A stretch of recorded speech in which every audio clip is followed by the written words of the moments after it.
Although the property market has come off the boil in most cities around Australia, it's still a very hot topic of conversation for most people. And a man with his finger well and truly on the pulse is Andrew Stuart, co-founder of Hocking Stuart Estate Agents. Firstly, a lot of people are asking what's happening with the market across Australia at the moment? It's probably taking a bit of a breather at the moment, I think. We've had probably 3 or 4 terrific years of growth right the way across Australia, and we're starting to slow down a bit. But some areas are still performing very well. We operate in 31 areas throughout Melbourne, for example, 31 sub-markets if you like. Some areas are still improving. Albert Park, for example, saw probably a 10% increase last year. The majority of our offices probably recorded no increase in prices, and maybe a couple of them saw prices dropping away. But by and large, we're having a bit of a breather. And so this big crash that everyone was talking about a year ago hasn't really happened? Well, it hasn't happened. I think it might have been a bit. Any drops there have been might have been more severe had the interest rate bogey of higher interest rates come to fruition, but that hasn't happened. So we have had this. We have had a soft landing. With interest rates, just on that point, what do you think is going to happen? Interest rates hold the key to our market, and that hasn't changed for the 20-25 years that we've been in business here. Interest rates do hold the key. Reading yesterday in the paper, they're suggesting that perhaps in the next 12 months there's not going to be a lot of movement. That's terrific news for estate agents, certainly, for buyers particularly. Yeah. They know that they can go and lock in on some real estate, but without the thought that perhaps within 6 months, maybe 12 months, if they have perhaps overextended themselves a bit, that they're going to be further overextending themselves with higher interest rates. And where's the next area, that's going to take off? Yeah, that's the question probably we're most often asked is where's the next area to go? I mean, we've witnessed areas inner city, Sydney, Brisbane, Melbourne going through the roof. The next area is probably where for some reason there will be a demographic change. It may be that perhaps a freeway is going to be constructed, or for some reason demand is going to shift from existing areas to a new area. So you show me some areas or some things that have happened where demand has increased or is likely to increase, and then you're going to see that area starting to see prices increase.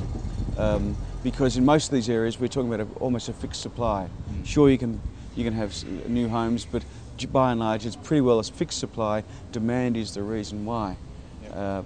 You'll see prices move. Andrew, what are some of the common mistakes that investors make? I think they forget the basics. They just forget the basics. I just think that it's supply and demand. If you just continue to concentrate on assuming constant interest rates, just look at the equation supply versus demand.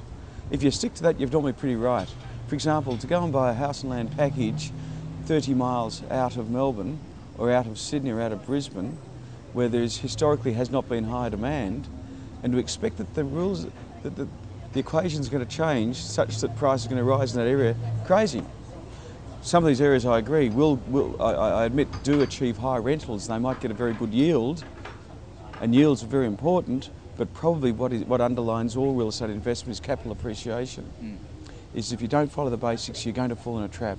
And to buy a brand new home in one of these new housing estates well out of the town, where there's lots of them for sale, and not many buyers who want to buy them, where's the pressure for prices to increase? There is no pressure. So follow the basics, you'll be right. There's been a lot of talk about the sea change and people getting out of the cities and onto the coast. Yeah. Are these the sort of areas that people should be looking at to invest? Look, some of those areas have performed particularly well over the last few months. Lifestyle changes, lifestyle decisions. Look, I don't think they historically have been great long-term investments, although the last 5 years probably have improved that. If you said to me, would you like to go and invest in a property in a city Melbourne, in a city Sydney, Brisbane, Adelaide, or do I go and buy a property down the coast, 50 miles out, 50 kilometres out of the city? Give me the city one every time. I think historically that'll less risky. And what should investors do to get more educated about real estate and making those investment decisions? Well, it's very hard to be educated in a whole market, because I mentioned before that each of these cities is made up of a number of smaller markets, separate sub-markets, and nobody can understand the whole of all of those markets. So decide where it is you want to invest in. Once you've decided that area, then the media tells us we advertise in the papers. Estate agents advertise in the papers. open these properties for inspection. Go and look at them, ask the agent about prices. Go to some auctions, check the auction results, but really bone up on the area in which you want to invest.